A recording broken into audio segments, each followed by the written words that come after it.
नमस्कार. परत एकदा स्वागत आहे सर्वांचं आपल्या MPSC एक्झाम मंत्राच्या प्लॅटफॉर्मवर. आणि खरं तर बऱ्याच जणांनी मेसेज केलेत, काही जणांनी कॉल पण केलेत की जर थोडंसं करंट अफेअर्सबद्दल ॲनालिटिकल बोला. बऱ्याच जणांनी फक्त आन्सर की त्या ठिकाणी दिल्यात आणि आपणही एक आन्सर की त्या ठिकाणी दिली होती 100 प्रश्नांची. पण नेमकं करंटचं करायचं काय, इथून पुढे तयारी कशी करायची, प्रश्न असे का विचारले, या पद्धतीनं जर प्रश्न विचारत राहील तर फॅक्च्युअल गोष्टींना कसं मॅनेज करायचं, तर या बाबतीमध्ये प्रत्येक प्रश्नाचं थोडं अधिकचं विश्लेषण करण्यासाठी आपण या ठिकाणी भेटत आहोत. हे विश्लेषण करत असताना एक गोष्ट लक्षात घ्या की इथे आपल्याला प्रश्नाच्या बाबतीमध्ये की पहिलं तर एक महत्त्वाचं की प्रश्न जो आहे तो का विचारला गेला हे आपल्याला माहिती पाहिजे, जेणेकरून पुढे करंट अफेअर्स वाचत असताना कशा पद्धतीच्या न्यूजवर, कशा पद्धतीच्या चर्चेतील घटकांवर प्रश्न त्या ठिकाणी येऊ शकतो. याच्यामध्ये काही इकॉनॉमिक रिलेटेडच्या स्कीम्स असतील, जसं लाडकी बहीणसारखी योजना आहे.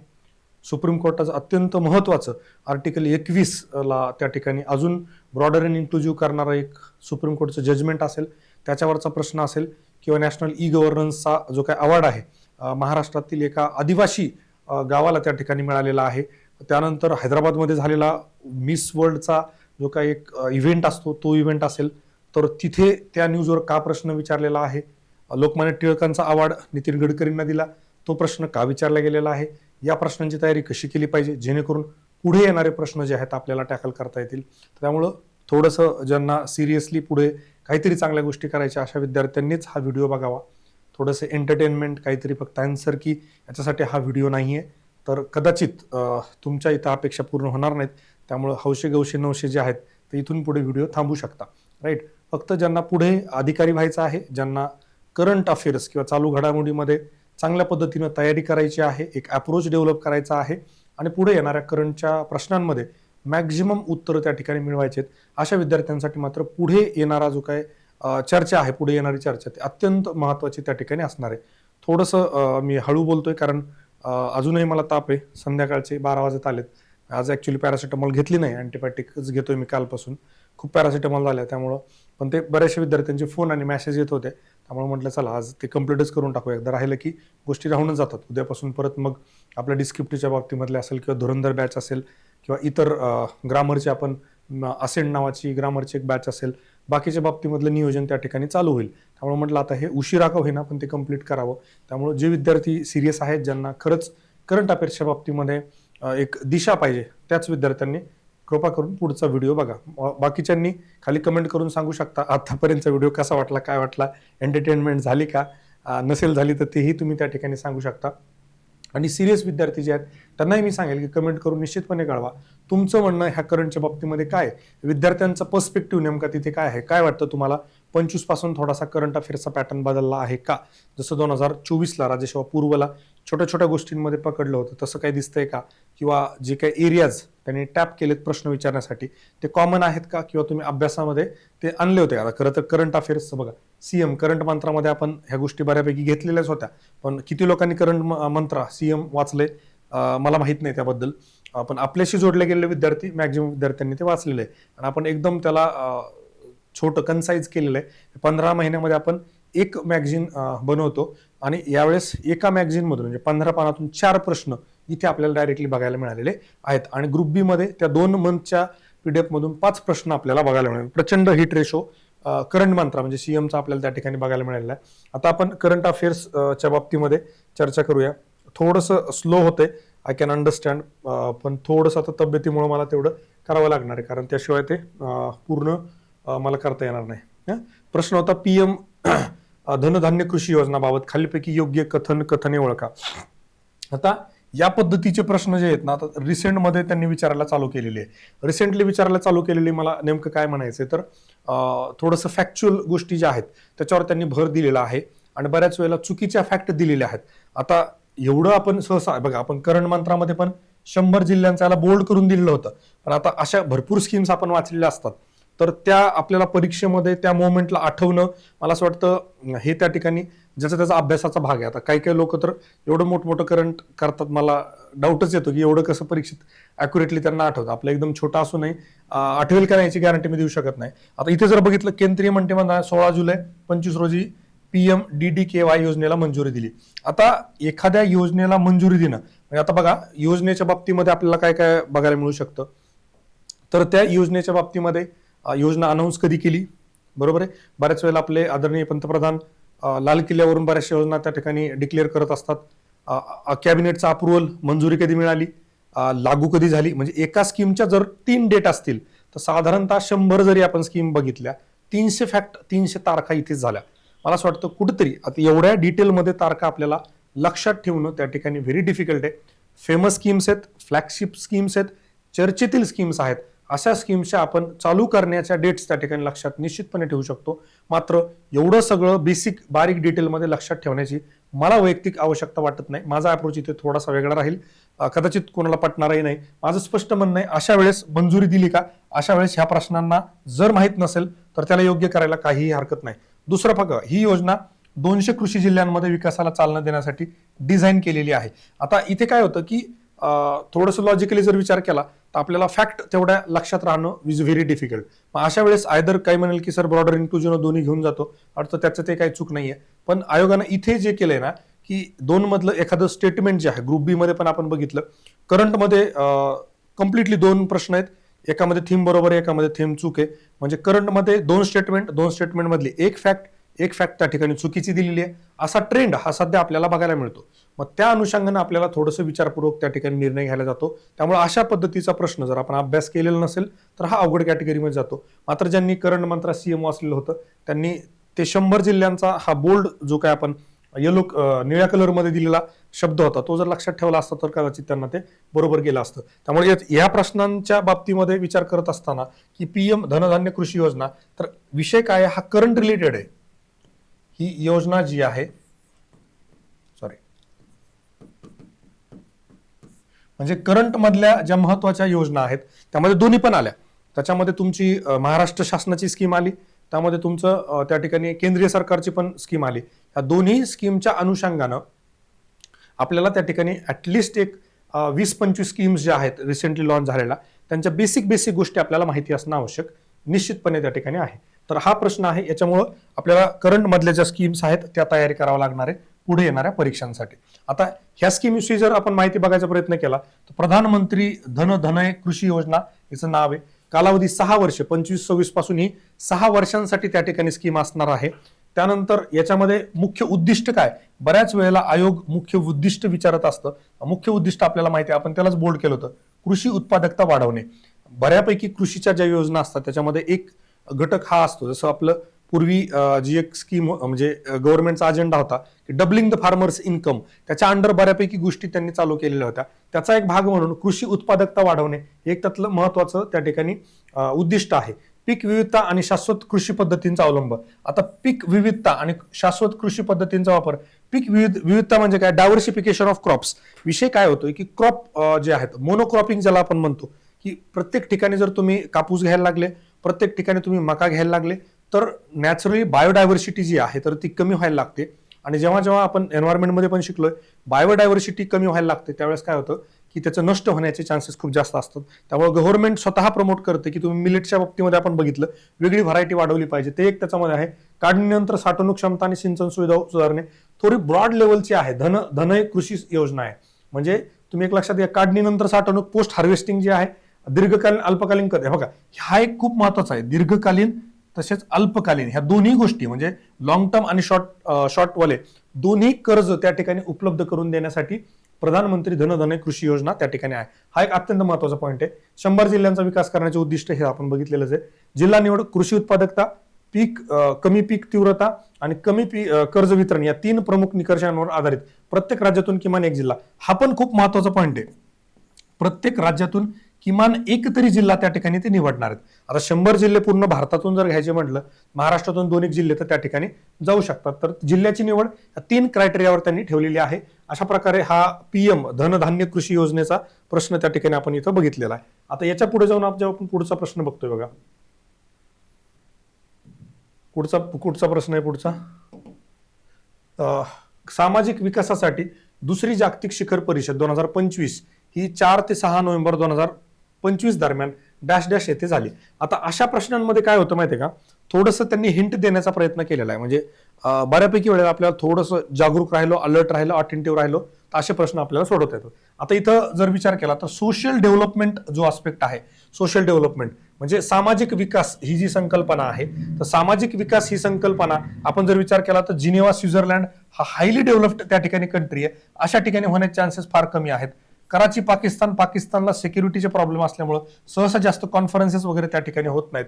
आणि राहिला प्रश्न दिल्ली इंडियाचा, जेव्हा दिल्ली इंडिया एक नंबरला असतं, मी हे आता अप्रोच म्हणा, ठोकताळे म्हणा, आपण याच्या आधी मला वाटतंय राज्यसेवा पूर्व परीक्षा 2024चा प्रश्न असेल ज्याच्यामध्ये lawyers conference, international lawyers conference एक नंबरला न्यू दिल्ली होतं, तेच उत्तर होतं. आता परत 25 मध्ये का कुठल्या तरी पेपरमध्ये 23-24 मध्ये परत तशाच पद्धतीनं न्यू दिल्ली एक नंबरला आणि तेच उत्तर होतं.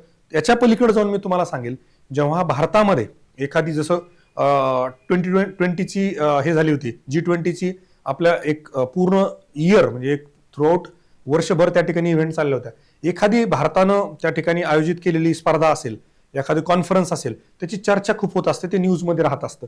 याचा अर्थ समजून घ्या, जर तुमचा थोडाही अभ्यास असेल आणि आपण ही कुठं भारताच्या बाबतीमध्ये वाचलेली नसेल तर न्यू दिल्ली त्या ठिकाणी तुम्ही कट करू शकता. तुमच्याकडे एकच पर्याय उरतो, तो म्हणजे दोहा कतार. या पद्धतीनं अशा प्रश्नांना अप्रोच केलं पाहिजे जर तुम्हाला एक्झॅक्टली उत्तर माहित नसेल तर. आता राहिला प्रश्न वर्ल्ड समिट सोशल डेव्हलपमेंटची बाबतीमध्ये. आता सोशल डेव्हलपमेंट तसा हा सस्टेनेबल डेव्हलपमेंट गोल मधला एक छोटासा पार्ट आहे. म्हणजे आपण जर सस्टेनेबल डेव्हलपमेंटचा हा घेतला, इकॉनॉमिक डेव्हलपमेंट, सोशल डेव्हलपमेंट, अजून बाकीचे डेव्हलपमेंट, एसडीजी मधला हा छोटा भाग काय असू शकतो, सोशल डेव्हलपमेंट त्या ठिकाणी असू शकतो. तर ही जी आहे, तर ही झाली होती दोहा कतार या ठिकाणी. आता या समिटच्या बाबतीमध्ये याची जी थीम होती तर काय होती, पुटिंग पीपल फर्स्ट.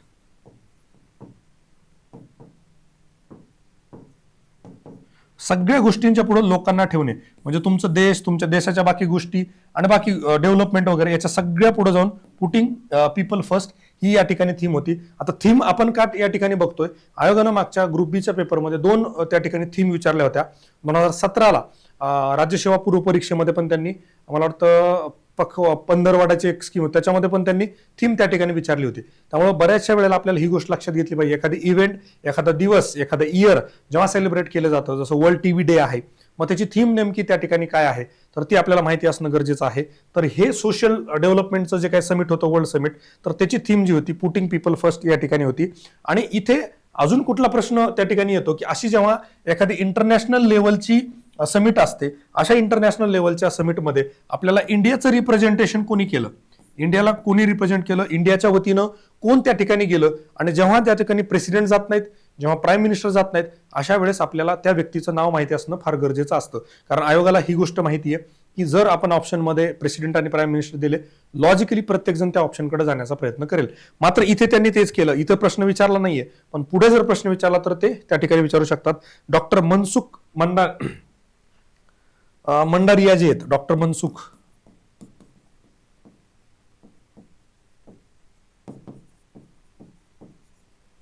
तर हे आणि कुठल्या मिनिस्ट्रीचे आहेत, ministry of labour and employment. Ministry of labour and एम्प्लॉयमेंटचे जे काही मिनिस्टर आहेत त्यांनी इंडियाच्या वतीनं सेकंड वर्ल्ड समिटला त्या ठिकाणी हजेरी लावली होती. सेकंड वर्ल्ड समिट जी होती, आता काय होतं युजली कुठल्याही डिक्लेरेशनच्या बाबतीमध्ये, जसं दिल्लीमध्ये झाली दिल्ली डिक्लेरेशन, हैदराबादमध्ये झालं हैदराबाद डिक्लेरेशन, तर दोहामध्ये समिट झाल्यामुळं त्यांनी दोहा पॉलिटिकल डिक्लेरेशन नावाची एक गोष्ट त्या ठिकाणी आणली होती. Doha political declaration.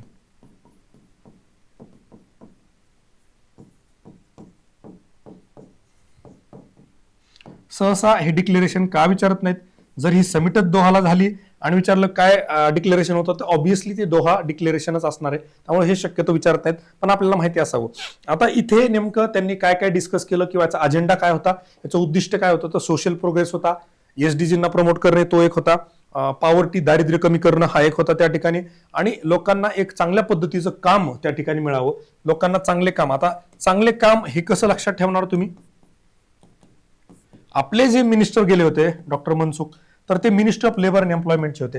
Minister of labour and एम्प्लॉयमेंटचं कामच नोकरी देणं आहे, चांगल्या पद्धतीची नोकरी देणं आहे, तिथल्या कामगारांना त्या ठिकाणी डिसेंट लिव्हिंग कंडिशन्स असणं हेही त्या ठिकाणी महत्वाचं आहे. त्यामुळे आपल्याला हे त्या ठिकाणी रिलेट करता येईल. आता पुढचा प्रश्न आपण बघूयात. पुढचा प्रश्न काय सांगतोय,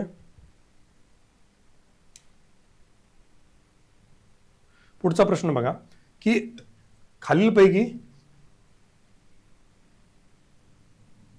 पद्मश्री पुरस्काराने सन्मानित करण्यात आले, कुणाकुणाला सन्मानित करण्यात आले?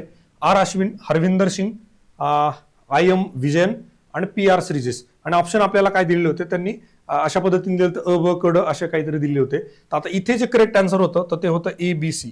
आता दुसरी महत्वाची गोष्ट आहे की आयोगाच्या बाबतीमध्ये आपण कंटिन्युअसली ही गोष्ट बघत आलो की अवॉर्डवर एखादा प्रश्न असतो. आता अवॉर्डवर एखादा प्रश्न असतो, युजली सध्या जो ट्रेंड चाललेला आहे त्यामध्ये आपल्याला बघायला मिळतं अवॉर्ड, ती व्यक्ती, त्या व्यक्तीचं क्षेत्र, कार्यक्षेत्र ज्याला आपण म्हणूया, म्हणजे कुठल्या खेळाशी किंवा कशाशी निगडीत आहेत ते ह्या पद्धतीनं त्यांनी विचारलेलं आपल्याला बघायला मिळतं. आता इथे मात्र त्यांनी तसं विचारलेलं नाहीये, फक्त एवढं विचारलं होतं की पद्मश्री पुरस्कार 2025 मध्ये खालीलपैकी कुठल्या कुठल्या लोकांना दिला. आता इथे थोडीशी गोष्ट लक्षात घ्या, अशा प्रश्नांमध्ये it's very difficult. Padma Shri award हा खूप जणांना त्या ठिकाणी दिला जातो. मग एवढे सगळे नाव आपण लक्षात ठेवू शकतो का? अजिबात नाही. त्यामुळे अशा पद्धतीचे प्रश्न त्या ठिकाणी अवघड असतात. मात्र इथे थोडा ब्रॉडर इन्क्लुजिव्ह अप्रोच तुम्ही ठेवू शकतात. बऱ्याच वेळेला उत्तर तुमचं चुकू शकतं, मात्र त्याला जास्त काही पर्याय नाही. एवढे सगळे नाव आपण पाठ करू शकत नाही. आर अश्विनचं जर आपण बघितलं तर आर अश्विन क्रिकेट खेळाशी निगडीत आहेत, त्यांना हा अवॉर्ड मिळाला होता पद्मश्री 2025चा. हरविंदर सिंग जे आहेत, तर हरविंदर सिंग जे आहेत तर हे पॅरालिम्पिक मधले आहेत. पॅरालिम्पिक आणि डबल पॅरालिम्पिक. डबलची काय भानगड आहे तर डबलची जी आहे तर टोकियो 2020 मध्ये त्यांना ब्रॉन्झ मिळालं होतं. आणि आता जे पॅरिसचं झालं होतं, पॅरिस 2024 ला, तर त्यांना पॅरिस 2024 ला गोल्ड त्या ठिकाणी मिळालं होतं. आणि हे कशासाठी आहेत तर आर्चरी या खेळाशी निगडीत आहेत. म्हणजे तो धनुष्यबाण जो आहे, धनुष्यबाण नाही, आर्चरीचा तो थोडासा वेगळा टेक्निकल येतो, तर ती गोष्ट लक्षात घ्या. याच्या रिलेटेड ती व्यक्तिमत्व आहे. आणि हरविंदर सिंग जे आहेत तर त्यांना त्या ठिकाणी अर्जुना अवॉर्ड पण त्या ठिकाणी मिळालेला आहे. म्हणजे हा पद्मश्री तर त्यांना आहेच आहे, हरविंदर सिंग यांना परत कुठला होता अर्जुना अवॉर्ड पण मिळालेला आहे. राईट, ही गोष्ट. आता पुढचं आहे I M Vijayan. I M Vijayan जे आहे तर हे माजी भारताचे इंडियनचे फुटबॉलचे कॅप्टन आहेत, फुटबॉल रिलेटेड व्यक्तिमत्व आहे. आणि त्यांचं एक खूप कॉमन नाव होतं जे फेमस होतं, कालो हरिन त्यांना म्हणायचे. कालो हरिन या नावानं ते प्रसिद्ध त्या ठिकाणी होते. आता पुढचं पी आर श्रीजेश, सगळ्यांना माहिती आहे हॉकीच्या रिलेटेड हे व्यक्तिमत्व आहे. इथं गोष्ट लक्षात घ्या, पी आर श्रीजेश जे आहे ना खूप इम्पॉर्टंट पर्सनॅलिटी आहे. यांना तुमचं पद्मश्री आहे, यांना अर्जुना अवॉर्ड आहे, त्यानंतर पद्मभूषण आहे, पद्मविभूषण नाहीये, पद्मश्री, पद्मभूषण, अर्जुन अवॉर्ड आहे आणि मेजर ध्यानचंद अवॉर्ड पण त्यांना त्या ठिकाणी मिळाले आहेत. असे भरपूर अवॉर्ड या ठिकाणी आपल्याला यांना मिळालेले बघता येतील. राईट, कुणाला? श्रीजेशला. आणि खाली जे आहेत श्रीजेश, तर श्रीजेशला मात्र यावर्षी पद्मश्री मिळालेला नाहीये, याच्या आधी मात्र त्यांना मिळालेला अवॉर्ड आहे. आता याच्या बाबतीमध्ये थोडंसं पुढे जाऊन आपण जेव्हा बघतो तर अवॉर्डच्या बाबतीमध्ये मला असं वाटतं कुठेतरी आपण एक लिमिट त्या ठिकाणी केलं पाहिजे. 2024 राज्यसेवा पूर्वला परत एकदा बेसिक अवॉर्डवर प्रश्न होता की पद्मविभूषण किती लोकांना दिला जातो, पद्मभूषण किती लोकांना दिला जातो, अशा पद्धतीनं पण, म्हणजे नुसतं अवॉर्ड दिलाय हा नाही, तर अवॉर्डच्या बेसिक, जसं मला वाटतं राज्यसेवेमध्ये ज्ञानपीठ पुरस्काराचा क्रायटेरिया काय आहे, ज्ञानपीठ पुरस्कार कोण देतं, तो केंद्राचा आहे का एखादी प्रायव्हेट इन्स्टिट्यूशन आहे जी त्या ठिकाणी अवॉर्ड देते.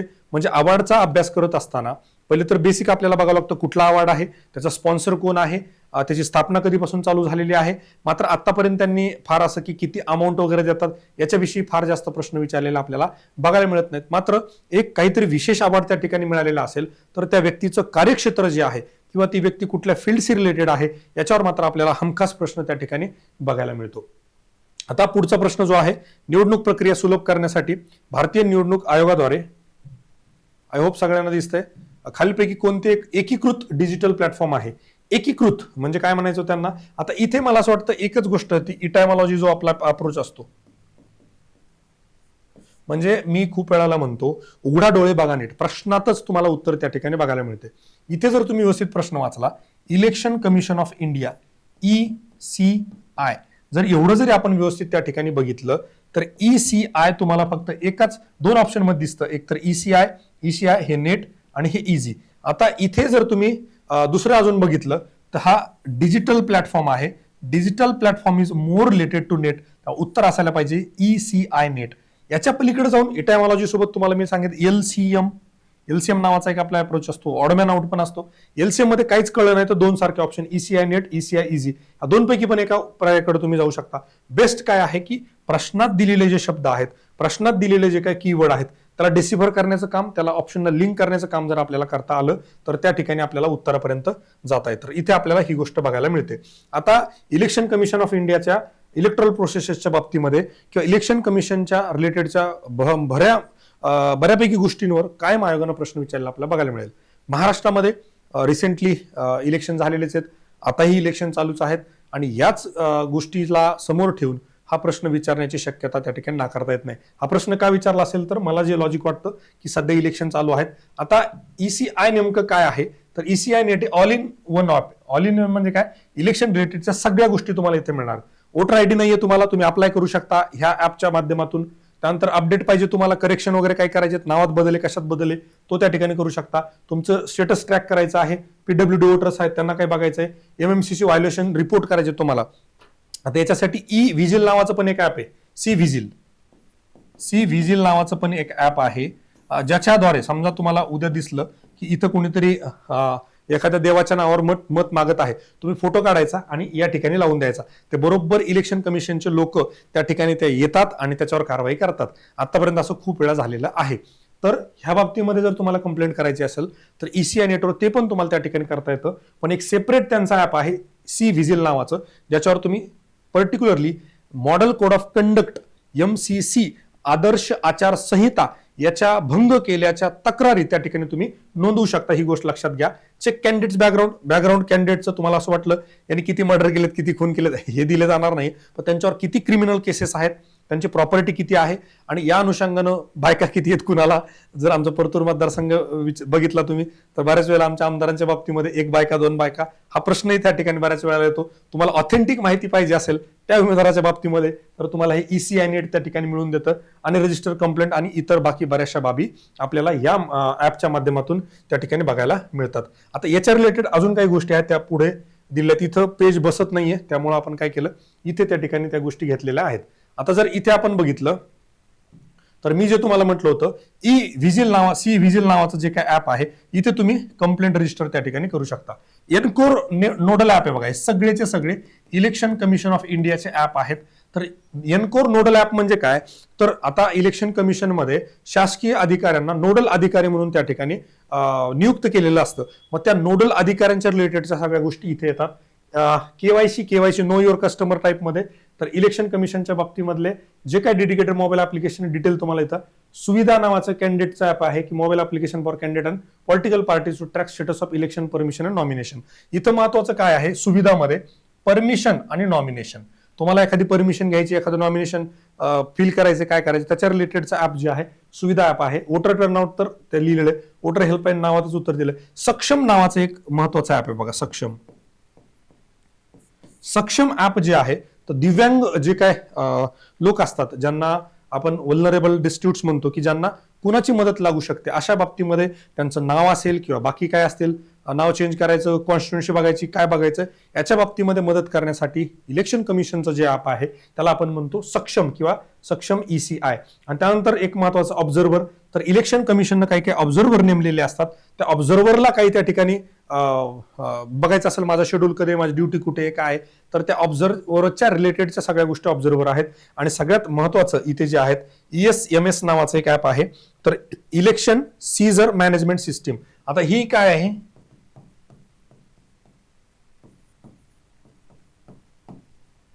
Election seizure management system ESMS. थोडक्यामध्ये सीझर म्हणजे काय की जप्ती करणे. आता फॉर एक्झाम्पल तुमच्या समोर एखादी गाडी चालली आहे, तुम्ही इलेक्शन कमिशनचे अधिकारी आहात, 1 करोडची कॅश सापडली, ती कॅश जमा जी केली जाते तर ती कॅश इथून येते. आणि ह्याच्यामध्ये काय होतं, कधी कधी जरी एकदा ती केस रजिस्टर झाली, आता आमच्या मित्रांच्या बाबतीमध्ये झाली होती, त्याचे भाऊजी होते, आता दुकानाचे काम आहे, त्यांनी कॅश घेऊन चाललेले होते, पोलिसांनी ती पकडली. एकदा का ती पकडली आणि मग ती एकदा का याच्यामध्ये गेली तर ती पूर्ण प्रोसेस फॉलो करूनच ती कॅश आपल्याला मिळते. तर सीझरमध्ये तुमच्या वस्तू असतील, पैसे असतील, बाकी काही गोष्टी असतील, ह्या सगळ्याच्या बाबतीमध्ये ट्रॅकिंग किंवा सगळ्या गोष्टींसाठी election seizure management system ESMS नावाचं ऍप इलेक्शन कमिशन ऑफ इंडियानं त्या ठिकाणी आणलेला आपण बघितलेला आहे. आता आपण कुठे होतो, इलेक्शन कमिशन ऑफ इंडियाच्या बाबतीमध्ये आपण बघत होतो. आता याच्या पलीकडे जाऊन पुढचा जो काय प्रश्न आहे, तर पुढचा प्रश्न नितीन गडकरींचा लोकमान्य टिळक पुरस्कार आहे, बरोबर.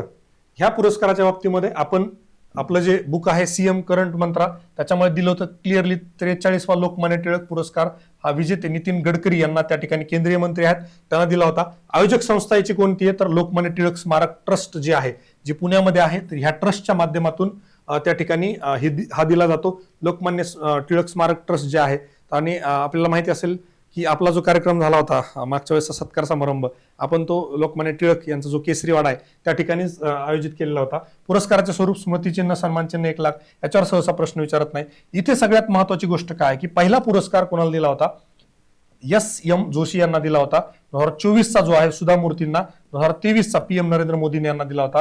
आणि परत लता मंगेशकरच्या नावाने सुरू केलेला पहिला अवॉर्ड पण नरेंद्र मोदी यांनाच दिला होता. ही एक गोष्ट आपल्याला त्या ठिकाणी लक्षात ठेवावी लागेल. इथले दोन महत्वाचे, एक तर 24ला सुधा मूर्ती, 23ला PM नरेंद्र मोदी, आणि 25ला जे आहे तर 2025 मध्ये नितीन गडकरी यांना तो पुरस्कार त्या ठिकाणी दिला आहे. आपण एवढीच मोजकी माहिती दिली होती, त्यातून हा प्रश्न आला होता आणि तो बऱ्यापैकी क्वेश्चन आपला त्या ठिकाणी कव्हर झालेला आपल्याला बघायला मिळतो.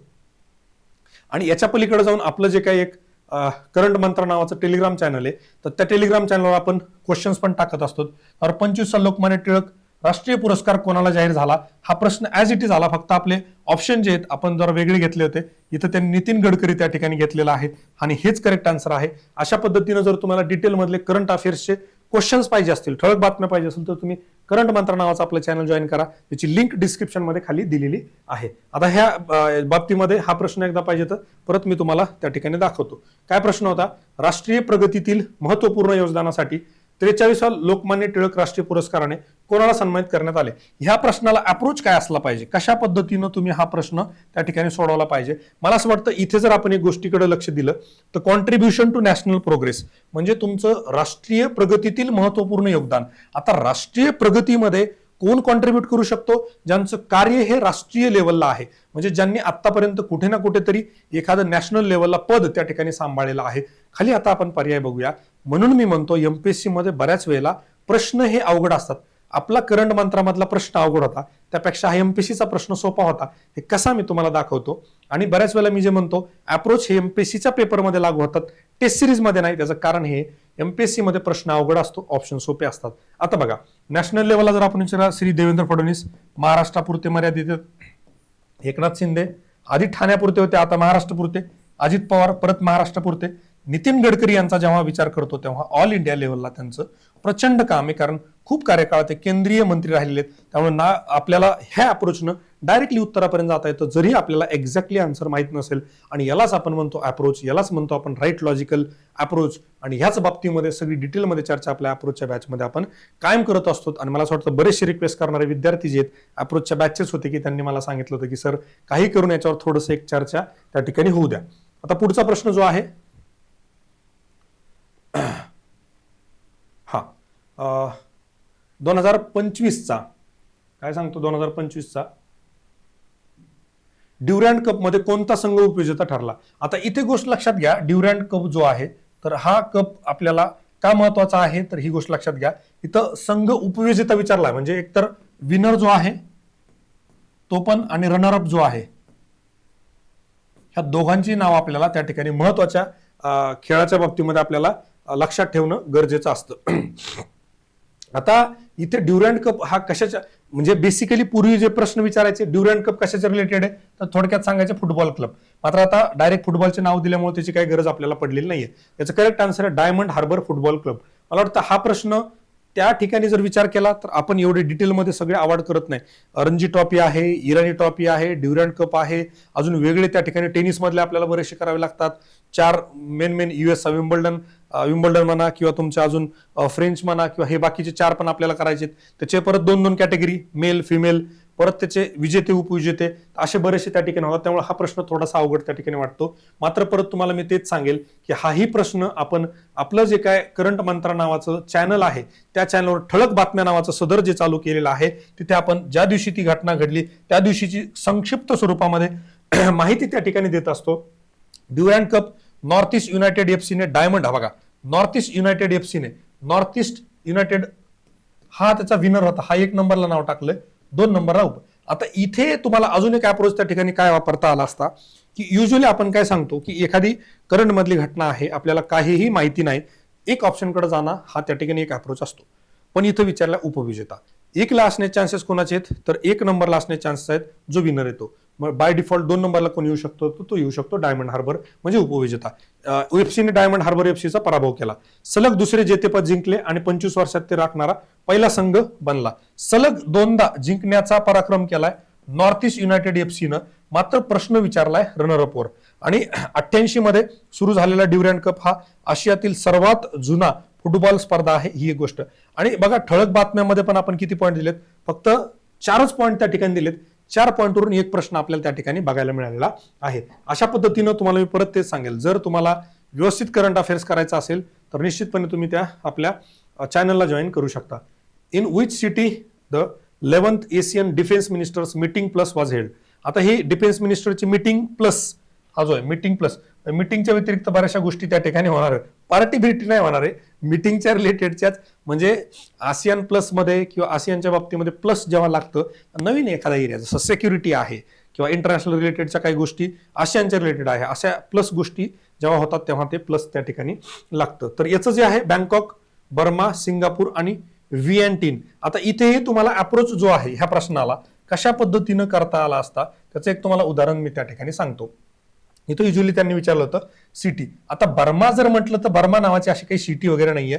Burma is a country, right. Burma हा देश त्या ठिकाणी आहे, ही गोष्ट लक्षात घ्या. सिंगापूर पण जर आपण बघितलं तर त्या ठिकाणी आपल्याला बघायला मिळेल की yes Singapore no doubt city आहे, पण जेव्हा इथं स्पेसिफिकली सिटी म्हटलं हा ऑप्शन आहे तुम्ही त्या ठिकाणी काढू शकता. राहिले फक्त 2, बँकॉक आणि व्हिएन्टिएन.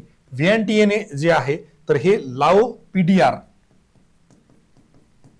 या इथलं त्या ठिकाणी शहर आहे आणि ह्या शहराला करेक्ट आन्सर त्या ठिकाणी आणण्यासाठी आपल्याला या पद्धतीने बँकॉक युजली काय होतं की अशा पद्धतीने एवढं जर सिटी हा त्या ठिकाणी पर्टिक्युलरली विचारलेला आहे तर तुम्ही परत ऑडमॅन आउटचा विचार करू शकता की चर्चेत नसलेलं, आपल्याला जास्त माहित नसलेलं, गाजावाजा नसलेलं जे शहर आहे ते व्हिएन्टिएन आहे, जिथं त्या ठिकाणी काय झालं होतं की 11th Asian defence ministers meeting plus त्या ठिकाणी झालेली होती. आता हा प्रश्न का विचारला, तर ह्या प्रश्नाच्या बाबतीमध्ये आपल्याला थोडंसं त्याचं बेसिक्स बघावं लागतं. तर आपण हे जर बघितलं एशियन डिफेन्स मिनिस्टर, तर इंडियाच्या वतीनं इंडियाचे डिफेन्स मिनिस्टर जे आहेत, इंडियाचे डिफेन्स मिनिस्टर कोण आहेत, राजनाथ सिंग. इंडियाचे डिफेन्स मिनिस्टर जे आहेत त्यांनी रिप्रेझेंटेशन दिलं होतं. का, कारण आपण करतोय सेलिब्रेट काय, डिकेड कशाचं, ऍक्टिस्ट पॉलिसीचं. आता ही ऍक्टिस्ट पॉलिसी काय भानगड आहे, तर आधी आपल्याकडे होती लुकिस्ट पॉलिसी. आपण आधी काय म्हणायचो की तिकडे बघा काय चाललंय काय नाही. मग जेव्हा नरेंद्र मोदींचं सरकार आलं, भाजपचं सरकार आलं, एनडीएचं सरकार आलं, ते म्हणलं फक्त बघून चालणार नाही, आपल्याला काहीतरी काम करावं लागेल, जाऊन त्याला मदत करावी लागेल किंवा तिथं काहीतरी ऍक्टिव्हिटी करावं लागेल. मग त्यांनी लुकिस्टचं काय केलं, ऍक्टिस्ट पॉलिसी केली. आणि ऍक्टिस्ट पॉलिसी 2014 मध्ये आल्यामुळं 2024ला त्या ठिकाणी 10 वर्ष पूर्ण झाले आणि त्याचं सेलिब्रेशन करत असताना आपले डिफेन्स मिनिस्टर त्या ठिकाणी जाऊन बऱ्याचशा गोष्टी त्या ठिकाणी बोलून गेले. त्यामुळे तो चर्चेचा विषय झाला आणि त्या चर्चेचा विषय झाल्यामुळं तो करंटला प्रश्न आला. तर काय बोलले वरती, ते म्हणले की आता पुढे येणारी आपली जी सेंचुरी आहे ती एशियन सेंचुरी असणार आहे आणि आपण चांगल्या पद्धतीने काम करणारे असे बरेचसे त्या ठिकाणी गोष्टी त्यांनी त्यांच्या भाषणामध्ये त्या ठिकाणी मांडलेल्या आहेत. ही गोष्ट आपल्याला त्या ठिकाणी लक्षात घ्यावी लागेल. साधारणतः याच्यामध्ये काय गोष्टी त्यांनी त्या ठिकाणी बोललेल्या आहेत, त्याच्यामध्ये सगळ्यात महत्वाची एक गोष्ट त्यांनी बोललेली आहे की बुद्धिस्ट प्रिन्सिपल. त्यांनी काय म्हणलं, आपण बुद्धिस्ट प्रिन्सिपलला फॉलो केलं पाहिजे. आता ही गोष्ट एक लक्षात घ्या की तुम्ही साऊथ एशियामध्ये जाऊन बुद्धिस्ट का बोलतात, तिथल्या बऱ्याचशा कंट्रीज आहेत जसं म्यानमार वगैरे, इथं बुद्ध समाजाचे किंवा बुद्ध धर्माचे त्या ठिकाणी बरेचसे लोक आहेत आणि त्याला एक आयडेंटिफिकेशन किंवा त्याला एक थोडीशी जवळीकता दाखवण्याचा प्रयत्न किंवा त्याला आपण आपल्यातलीच एक कोणीतरी आहेत असं दाखवण्याचा प्रयत्न म्हणून स्ट्रॅटेजिकली मांडलेला हा मुद्दा होता की आपल्याला बुद्धिस्ट प्रिन्सिपल घेऊन समोर जावं लागेल. याच्यामध्ये रिजनल सिक्युरिटी असेल, इंटरनल सिक्युरिटीचे काही महत्वाचे मुद्दे असतील, त्याच्या बाबतीमध्ये पण त्यांनी चर्चा केली होती. 21 नोव्हेंबर 2005ला त्या ठिकाणी झाली होती, 2025 मध्ये 21 नोव्हेंबर 2025ला ही त्या ठिकाणी 11th Asian defence minister summit झाली होती. तर याचा जो बेसिक आहे तो ऍक्टिस पॉलिसीज जे आपण 2014ला चालू केली त्याचं डिकेड आपण त्या ठिकाणी सेलिब्रेट करत आहोत आणि त्या डिकेडच्या माध्यमातून आपल्याला हे बघायला मिळतंय. आता पुढचा जो काय प्रश्न आहे हा बघा, who among the following was honoured with Padmapani lifetime achievement award. ह्या पेपरमध्ये अजून एक गोष्ट कंटिन्युअसली चालू आहे ती म्हणजे ऑड मॅन आउट. काय होतंय की या पेपर सेटरची जी मानसिकता आहे यांनी काय केलंय की जे करेक्ट आन्सर आहे ना त्याच्या रिलेटेडचे नाही तर त्याच्यापेक्षा वेगळे 3 ऑप्शन त्या ठिकाणी निवडलेले आहेत. आता इथे जर तुम्ही व्यवस्थित विचार केला, among the following was honoured with Padmapani. Padmapani नावाचं पेंटिंग जे आहे, कुठे आहे सर पद्मपाणी नावाचं?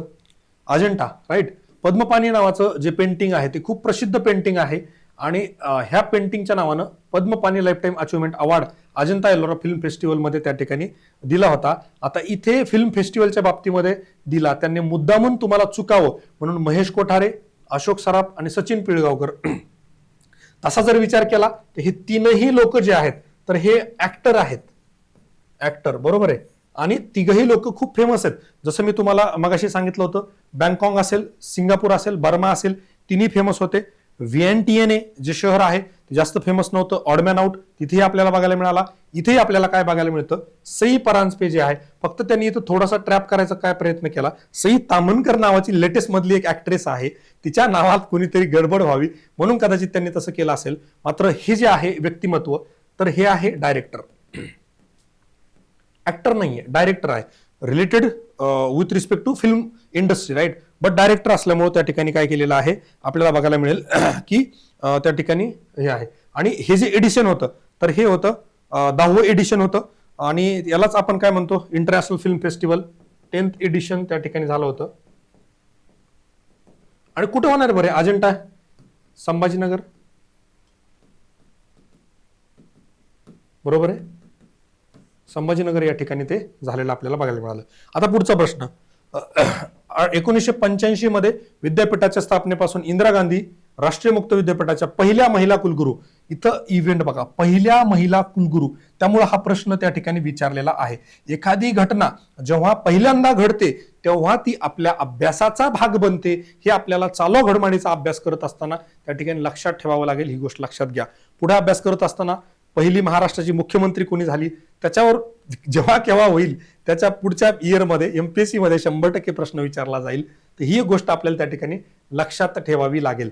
तर पहिल्या महिला कुलगुरू म्हणून इंदिरा गांधीच्या युनिव्हर्सिटीच्या म्हणून इथं काय होतं, प्राध्यापक उमा कांजीलाल हे उत्तर किंवा हा प्रश्न त्यांनी त्या ठिकाणी विचारलेला होता. आता ह्या बाबतीमध्ये आपण एक गोष्ट लक्षात घ्या की अशा पद्धतीचे प्रश्न राज्यसेवेमध्ये मला वाटतं युजीसीचे अध्यक्ष 2023 का 24च्या प्रिलिम्सला प्रश्न त्यांनी विचारलेला होता. अशा पद्धतीने एखाद्याची जी नियुक्ती असते त्या नियुक्तीवर पण प्रश्न आपल्याला कायम त्या ठिकाणी बघायला मिळालेला आहे. आता गंमत म्हणजे बघा, हाही प्रश्न आपलं जे काय सीएम म्हणजे करंट मंत्रा पुस्तक आहे तर त्या करंट मंत्रा पुस्तकामधून आपल्याला बघायला मिळतो. प्राध्यापक उमा कांजीलाल इग्नू कुलगुरू व्हाईस चान्सलर म्हणून नियुक्ती करण्यात आली. विद्यापीठाच्या स्थापनेच्या 85 दशकानंतर प्रथमच एक महिला कुलगुरूपदी झाली आहे आणि त्यामुळेच हा प्रश्न आपण फक्त 2च ओळी दिल्या, 2 ओळीवर परत एक प्रश्न आपल्याला त्या ठिकाणी बघायला मिळालेला आहे. ही गोष्ट लक्षात घ्या. आणि इथे बघा आपण एक पर्सन्स इन न्यूज, डॉक्टर वेस पेस निधन झालं होतं, जस्ट हॉकीपटू, जन्म Goa.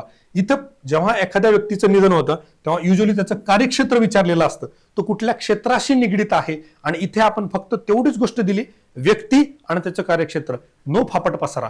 Current mantra, to the point, limited, concise, परीक्षेला येणार आणि मोजकच, हेच आपण फक्त करंट मंत्रामध्ये त्या ठिकाणी पहिल्यापासून फॉलो करत आलोय. राज्यसेवेला आतापर्यंत आपण काढले होते किती, 11 प्रश्न 15 पैकी, फक्त कितीमध्ये 180 पेजेसमध्ये, राईट. आणि दुसरा एक महत्वाचा प्रश्न मी तुम्हाला कायम जो सांगतो, करंट अफेअर्सच्या बाबतीमध्ये बऱ्याच वेळेला मार्केटिंगमध्ये असं केलं जातं की भरमसाठ त्या ठिकाणी कंटेंट दिलं जातं आणि बघा कसे आउट ऑफ आले. मला असं वाटतं विद्यार्थ्यांनी कुठेतरी हा एक प्रश्न केला पाहिजे, किती मधून किती आले. कायम हा प्रश्न तुम्ही ठेवला पाहिजे, कारण ह्युमन ब्रेन आहे, त्याला काही लिमिटेशन्स आहेत, त्या लिमिटेशन्स आपण समजून घेतल्या पाहिजे. इथून पुढे करंट अफेअर्सचा अभ्यास करत असताना ओरिजिनल सोर्सेसवर आपल्याला त्या ठिकाणी लक्ष देणं फार गरजेचं आहे. ते कुठले कुठले ओरिजिनल सोर्सेस आहेत, काय काय आहेत, आपण डिटेलमध्ये बघणारच आहोत. मला वाटतं एवढ्या लेवलचं झूम त्या ठिकाणी दिसायला हरकत नाही, राईट. देशातील पहिली कृत्रिम बुद्धिमत्ता तंत्रज्ञानावर आधारित अंगणवाडी शासनाने नागपूर जिल्ह्यातील या गावामध्ये सुरू केली. आता नागपूर किंवा हे धुळे म्हणा, नाही धुळे नाही, हे नागपूरच आहे. इथे जे आहेत वद्धमना जे आहे ते करेक्ट आन्सर आहे. आता हा प्रश्न जो आहे तर इथे एक गोष्ट लक्षात घ्या, हिंगणा, कमळेश्वर, बेलत्रोडी इथं काही अप्रोच किंवा लॉजिक त्या ठिकाणी चालत नाही, कारण ऑप्शन बऱ्यापैकी सगळे सारखे आहेत. मात्र इथे काय चालतं तर इथे चालतं करंट मंत्रा सीएम. परत करंट मंत्राचा प्रश्न, भारतातील पहिल्या ए अंगणवाडीचा उपक्रम, ठिकाण वडधामणा, हिंगणा तालुका, नागपूर. राईट. आता इथे हिंगणा पण एक उत्तर दिलं होतं, हा तालुका आहे आणि हे जे आहे तर त्या ठिकाणी गाव आहे. बरोबर आहे, तालुका आहे आणि हे गाव आहे. जर इथं प्रश्न हा नसताच ऑप्शन तर हिंगणाकडे गेले असते. बघा आपण काय केलं होतं, एक गोष्ट लक्षात घ्या, फक्त एकच ओळ दिली होती, 2 ओळ समजा, ठिकाण आणि बरोबर त्याच्यावरच प्रश्न विचारलेला आहे. यालाच आपण म्हणतोय करंट मंत्राचं परफेक्ट त्या ठिकाणी प्रिडिक्शन. राईट. आता पुढचा प्रश्न बघा, हैदराबाद येथे झालेल्या 72व्या मिस वर्ल्ड 2025 स्पर्धेतील मिस वर्ल्डचा किताब जिंकणारी ओपल सुचिता चुआंगसरी कोणत्या देशाची आहे? आता याला 2 महत्वाच्या गोष्टी या ठिकाणी लक्षात घ्या. हा प्रश्न का आला? पहिली गोष्ट, हैदराबाद म्हणजे इंडियामध्ये हा इव्हेंट झालेला आहे. कुठला इंटरनॅशनल लेवलचा? मिस वर्ल्डचा किताब झालाय 72वा.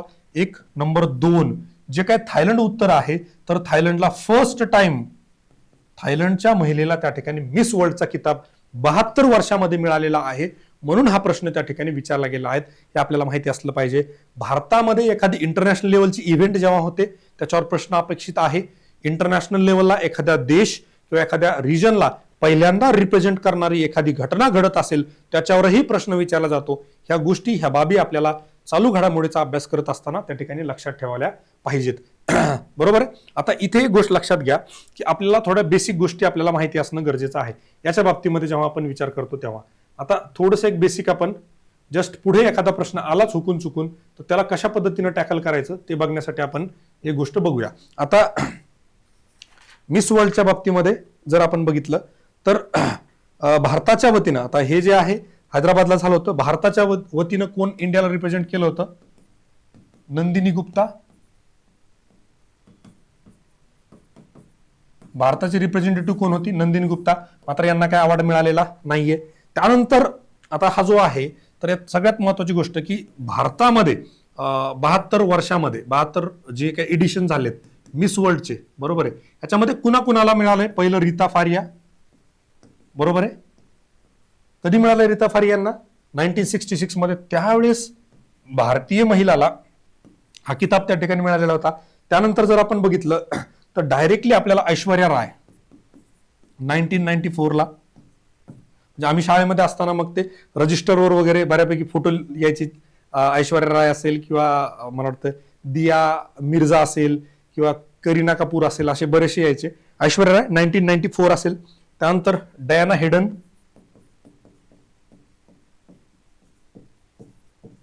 डायना हेडन यांना कधी मिळाला होता? तर डायना हेडन 1997 चा. बरोबर आहे. त्यानंतर 97च्या नंतर जो आला होता युक्तामुखी. अनफॉर्च्युनेटली त्यांना काही फार जास्त फिल्म इंडस्ट्रीमध्ये करता आलेलं नाहीये. 1999च्या काळामध्ये त्यांना मिळाला होता.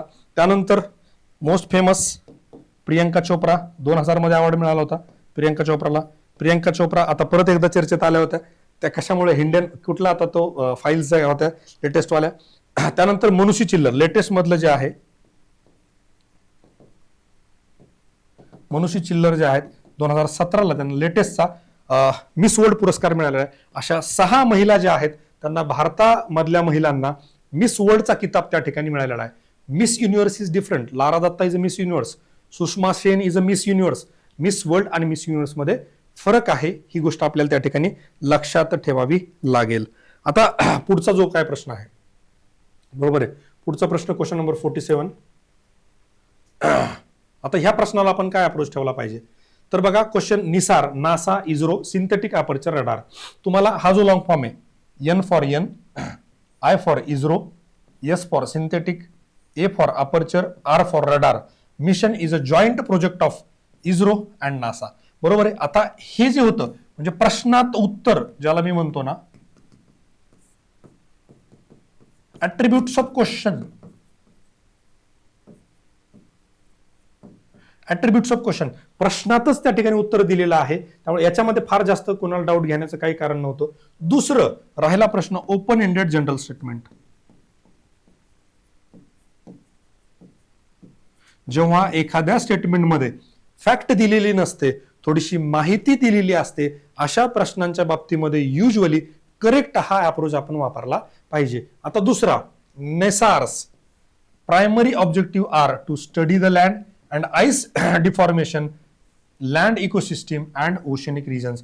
जेव्हा इथे 1, 2, 3 आणि 4 गोष्टी दिलेल्या असतात, मोस्टली असे स्टेटमेंट्स पण करेक्ट असतात आणि शक्यतो ऑब्जेक्टिव्ह वगैरे पण चुकीचे देत नाहीत. राहिला प्रश्न दुसरा सिंथेटिक अपर्चर रडार. आता हे वरून रडार काय करणार आहे, इमेजेस घेणार आहे. इमेजेस काय करणार तुम्हाला त्या स्टडीमध्ये मदत करणार आहेत, ही गोष्ट आपल्याला त्या ठिकाणी बघावी लागेल.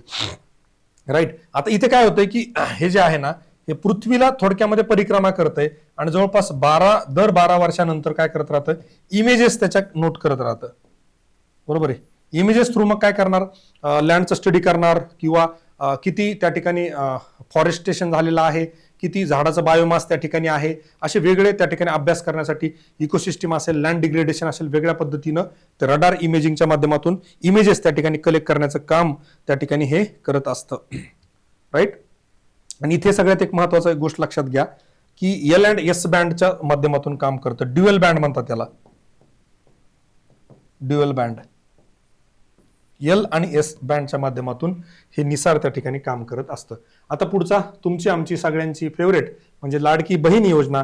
तर लाडक्या बहिणीवर परत एकदा प्रश्न त्या ठिकाणी विचारलेला आहे. विद्यार्थिनींनी आंदोलन करताना खूप वेळेला म्हटलं होतं की लाडक्या बहिणींना त्या ठिकाणी न्याय द्यावा, न्याय देण्याचं काम एमपीएससीनं प्रश्नाच्या माध्यमातून त्या ठिकाणी केलेलं आहे. अशा योजना ज्या चर्चेमध्ये असतात, दुर्दैवानं मागच्या 2-3 पेपरमध्ये आपल्याला लाडकी बहीणवर प्रश्न बघायला मिळाला नव्हता. या पेपरचं वैशिष्ट्य हे होतं की ज्या न्यूज त्या ठिकाणी कंटिन्युअसली चर्चेमध्ये होत्या किंवा ज्या बाबतीमध्ये घटनांच्या बाबतीमध्ये हायलाइटेड गोष्टी होत्या, त्याच्यावर बरेचसे प्रश्न त्या ठिकाणी विचारलेले आपल्याला बघायला मिळतात. त्यामुळे कम्पॅरेटिव्हली बी पेक्षा करंट हे जे आहे ग्रुप सीचं थोडंसं कुठंतरी मॉडरेट टू इझी आपल्याला म्हणावं लागेल. आता इथे जर बघितलं लाडकी बहीण योजना, काय म्हटलंय त्यांनी, मुख्यमंत्री माझी लाडकी बहीण योजना लाभार्थीसाठी वार्षिक उत्पन्न मर्यादा किती निर्धारित केलेली आहे. डायरेक्टली उत्तर काय आपल्याला मिळतंय 2.5. आता जर इथं आपण बघितलं ना फीचर्स थोडक्यामध्ये, तर डायरेक्टली आपल्याला काय आर्थिक दुर्बल घटक किती मिळणार आहेत, 1,500 रुपये मिळणार आहेत. 21 ते 60 वयोगटातील महिलांना मिळणार आहेत.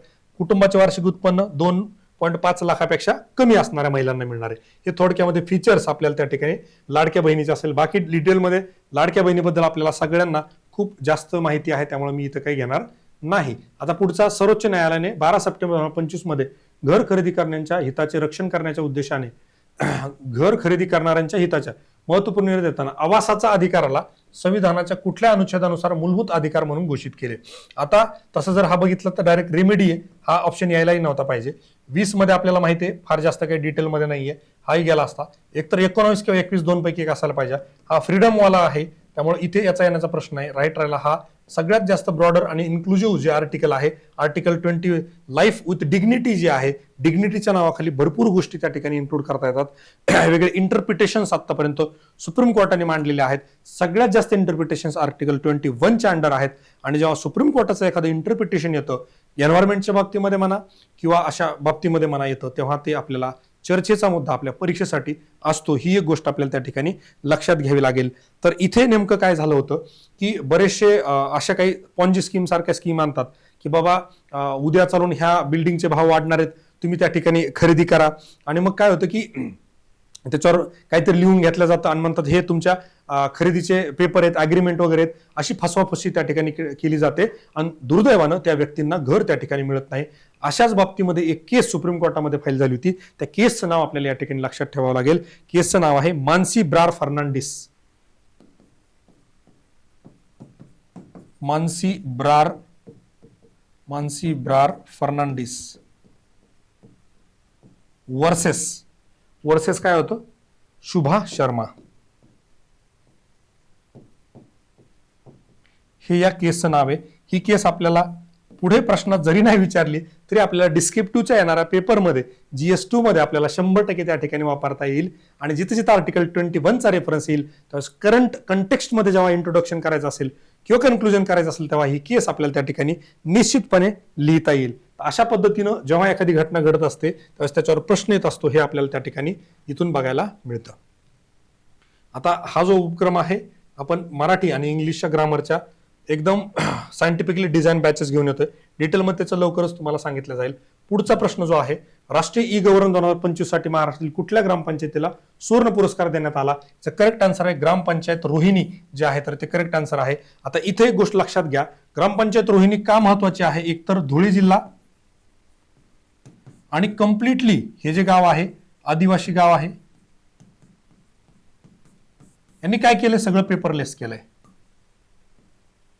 म्हणजे तुम्हाला तुमचे डॉक्युमेंट काढायचे काय करायचे सगळे जवळपास, आणि बऱ्यापैकी ई गव्हर्नन्सचा त्यांनी त्या ठिकाणी वापर केलेला आहे. आणि जेव्हा महाराष्ट्रातील एखाद्या ग्रामीण भागाला, ग्रामपंचायतला, खेड्याला एखादा राष्ट्रीय लेवलचा पुरस्कार मिळतो, त्यावेळेस तो आपल्यासाठी एमपीसी साठी अत्यंत महत्वाचा विषय होतो. ही एक गोष्ट आपल्याला या ठिकाणी लक्षात ठेवावी लागेल.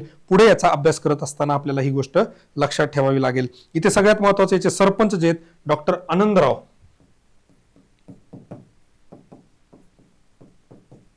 आनंदराव पावरा जे आहेत, तर याचे काय आहेत? सरपंच आहेत. कम्प्लिटली आदिवासी गाव आहे, पूर्णपणे आदिवासी असलेलं गाव आहे, धुळे जिल्ह्यामधलं आहे. पेपरलेस, इव्हन त्यांनी युपीआय बीपीआय पेमेंट पण त्या ठिकाणी चालू केलेलं, असे प्रचंड कामं त्या ठिकाणी त्यांनी केलेले आहेत. Exceptional digital transformation in rural governance या ठिकाणी या घटकामध्ये एक्सेप्शनल रूरल ट्रान्सफॉर्मेशन म्हणजे लोक ज्या पद्धतीनं पेपर घेऊन फिरत होते किंवा बाक करत होते, कम्प्लिटली त्यांनी ई गव्हर्नन्सवर त्या ठिकाणी आणलेला आहे. आणि हा जो अवॉर्ड आहे, तर ही जी आपली DARPG मिनिस्ट्री आहे अँड मिनिस्ट्री ऑफ पंचायत राज, ह्या मिनिस्ट्रीने दिलेला अवॉर्ड आहे. कशाला? पंचायत राज मिनिस्ट्री आहे म्हणून ग्रामीण भागातील जो काय नॅशनल ई गव्हर्नन्स आहे. आणि ही जी आपली ग्रीव्हन्स रिड्रेसलची जी मिनिस्ट्री आहे, त्या मिनिस्ट्रीने त्या ठिकाणी अवॉर्ड दिलेला आहे. मला असं वाटतं करंटचे आपण बऱ्यापैकी डिटेलमध्ये प्रश्न त्या ठिकाणी बघितलेले आहेत. याच्यापेक्षा फार जास्त अजून काही करण्याची मला आवश्यकता त्या ठिकाणी वाटत नाही. बाकी तुम्हाला जर काय वाटत असेल तर तुम्ही निश्चितपणे सांगू शकता.